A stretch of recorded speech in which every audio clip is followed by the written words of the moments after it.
तालियों के साथ स्वागत कीजिए। मैं आमंत्रित करूंगी गौरी मिश्रा जी को। गौरी मिश्रा जी, नया साल, नव वर्ष, हौसला बढ़ाने के लिए दर्शकों का आपके पिटारे से अब क्या निकलने वाला है? जंग, जीत और जश्न। जी हाँ, इस चैनल के माध्यम से सबसे पहले सबको नव वर्ष की शुभकामनाएं। और अब तक जितनी भी बातें हुई, लेकिन जंग, जीत और जश्न को ध्यान में रखते हुए एक गीत पढ़ती हूँ जो शायद आज के इस खास कार्यक्रम के लिए ही बना हुआ था। कितना हमने पीछे सहा है और कितनी हिम्मत करके हम आगे आए हैं, उस बात को ध्यान में रखते हुए आज एक नए गीत को आपके सामने पढ़ रही हूँ। आपको हिम्मत मिले तो मुझे बताइएगा और तालियों की ताल दीजिएगा। कोरोना की काली छाया, कोरोना की काली छाया, हमने उसको मार गिराया। आगे कदम बढ़ाएंगे, आगे कदम बढ़ाएंगे, हम फिर से मुस्काएंगे, नूतन वर्ष मनाएंगे, हम फिर से मुस्काएंगे, ये नया साल मनाएंगे। हिंदू, मुस्लिम, सिख, बौद्ध हो चाहे हो ईसाई, भारत माँ के सब बेटे हैं, सब है भाई भाई। नहीं खो देंगे हम हरगिज उस नफरत की खाई, हम झगड़ेंगे तो झेलेगी दुख ये भारत माई। सारे शिकवे गिले भुलाकर, सारे शिकवे गिले भुलाकर, सबको गले लगाएंगे, हम नूतन ये वर्ष मनाएंगे, फिर से मुस्काएंगे, नूतन वर्ष मनाएंगे, हाँ फिर से मुस्काएंगे। देखो वैभव लौट रहा है फिर अपनी काशी का। हमारे काशी का जो भव्य दर्शन जितने लोग करने जा रहे हैं वो जानते होंगे कि जो धरती का स्वर्ण काल चल रहा था, तो किस तरह से एक एक घर का व्यक्ति अपने घर से एक एक संत को भेजता था भगवान बुद्ध के पीछे। उस बात को ध्यान में रखिएगा और सुनिएगा।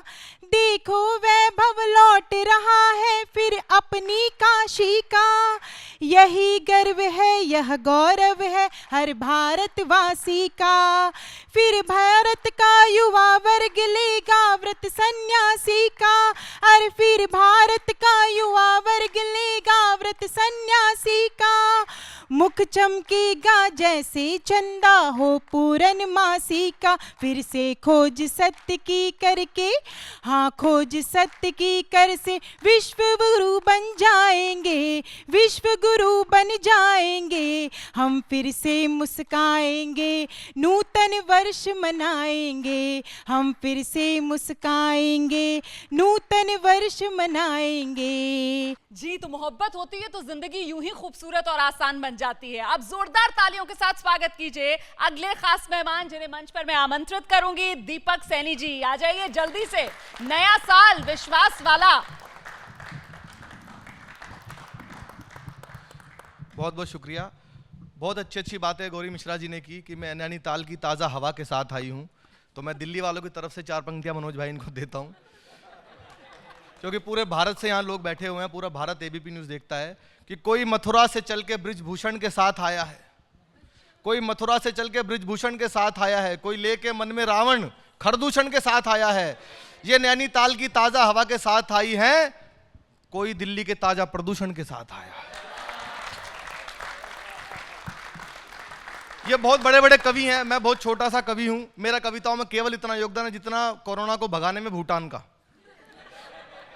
बहुत सारी टेंशन चल रही है मनोज भैया, मैं लेकिन सब जगह दिल्ली में, देश में, देश के बाहर जहां भी जाता हूं सबको बताता हूं कि हम दिल्ली वालों को टेंशन कुछ नहीं बिगाड़ सकती। हमारा टेंशन क्या बिगाड़ेगा? हमने तो टेंशन को मुख्यमंत्री बना रखा है। हर नेता का अपना अंदाज होता है भाषण देने का। मैं कुछ एक नेताओं के भाषण आपको सुनवाऊंगा, सबका अपना अपना अंदाज होता है। एक नेता सर मैंने ऐसे ढूंढे जिनका भाषण 3 पीढ़ियां समझ नहीं पाई।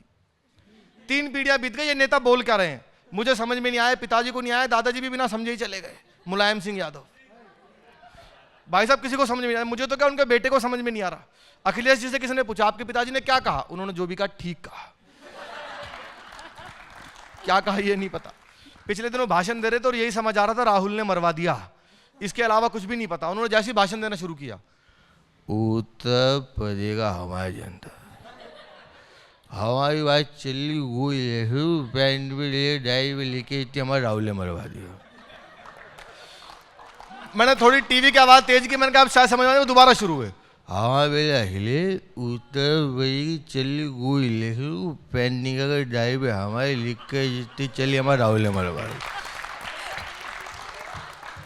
मैं पिताजी को ले आया, बोला कि मैंने कहा पता नहीं क्या बोल रहे हैं, फिर शुरू हुए।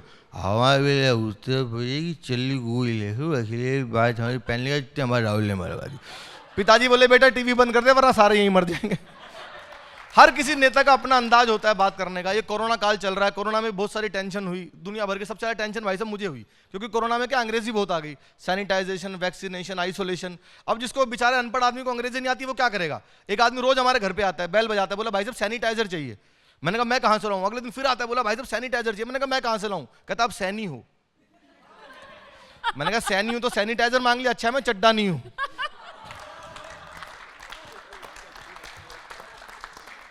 हर किसी नेता का अपना अंदाज। मैं जल्दी जल्दी से कुछ एक नेता आपके बीच में एक नेता है बहुत पॉपुलर, उनकी आवाज आप सुनिएगा, आपने शायद कभी किसी के मुंह से नहीं सुनी होगी। हमारे देश के रक्षा मंत्री श्री राजनाथ सिंह जी की आवाज आपने, अगर वो राजनाथ सिंह जी आते और नए साल पे आपको बधाई देते तो कैसे देते, आपको लगेगा कि वो जो स्टूडियो में आ गए। अध्यक्ष महोदय,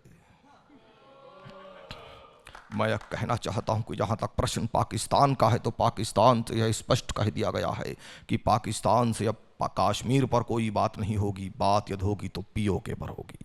कश्मीर पर कोई, और एबीपी देखने वाले सभी दर्शकों को मैं अपनी और 135 करोड़ भारतीयों की तरफ से बहुत बहुत शुभकामनाएं। और ये भारत माता की जय।